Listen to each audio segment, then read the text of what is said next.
People, welcome back to Politics Watch. This is Sir P. Now today I want to have a discussion with my viewers and my subscribers. This video should be the video where I get the most engagement. Right, I'm not even concerned about views. What I'm looking for is engagement. I want people to jump in the comment section and talk to me, because I'm going to ask you a question. What is the difference between the slaves who accepted their fate, right, and accepted oppression, and the ones who rebelled? What is the difference in terms of their end outcome? Think about that for a couple seconds. Well, I'll tell you. The end outcome, or the end result, is that both of those slaves, both of those types, are dead and gone. So, who really won? Because those who accepted their position and accepted the fact that, okay, well, this person will now control my destiny, right? And because I don't want to die, because I don't want to get beaten, let me just work with the program. What happened to that slave? Can somebody give me the phone number of one of those slaves right now so I can call them and talk to them? You can't, because they died anyway. Just like the rebels who said, no, I'm not going to put up with this. Just like the rebels who put up a constant fight, right? Risk losing limb, getting beaten, getting whipped. The slave who accepted his position ended up in the very same position as that rebel, except history looks at them completely differently. Except history doesn't even remember most of their names. You know whose names we remember? We remember the names of those who fought back. We remember the names of those who said no. We don't remember the names of the people who gave in and said, okay, well, that's how things go. I don't want to get beaten. I don't want to get hurt. I don't want to die. We don't remember those people. We don't talk about those people. We talk about the rebels. So you know what that means? It is the rebels who are truly immortal. It is the rebels who ended up living longer even though they passed away earlier. I wonder if you people are listening to me.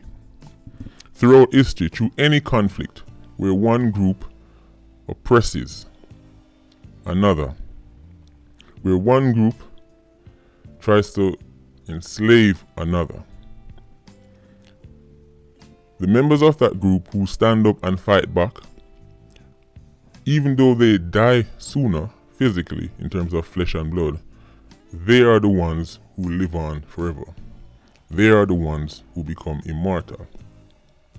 And those who accepted tyranny are thrown and lost into the pages of history.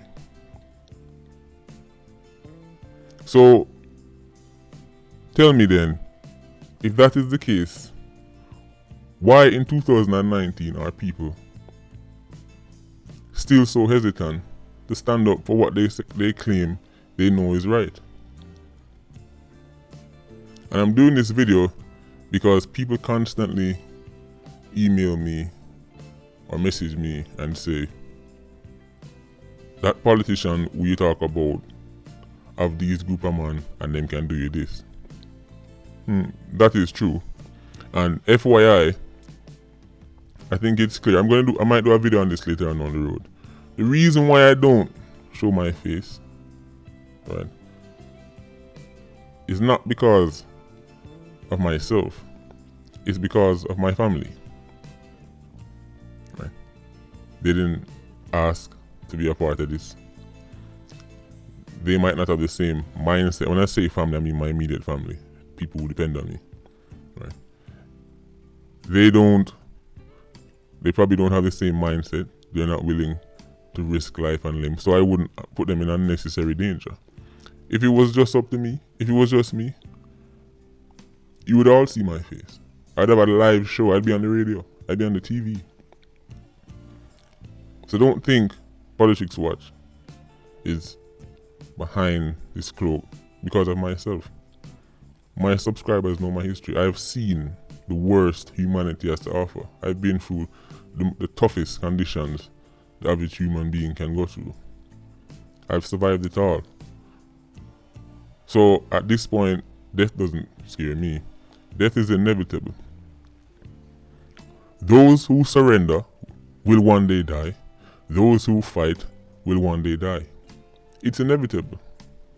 So to accept evil, to accept bold-faced corruption and injustice on the basis that, well, I don't want to die, is stupid because you're going to die anyway. Right? As I said, give me the phone number of a single slave. I'm not just talking about black people slavery. Any form of oppression anywhere in the world. Whether it's the people who the Romans enslaved. Right? Go back as far as you want. You can go back to biblical times if you want. Tell me, what happened to those who surrendered? What happened to those who said, well, I don't want to get hurt? Where are they now? Still dead. What, you want to live an extra 10 years? And in the process, trade your dignity? Trade your self-respect? I don't know about you, but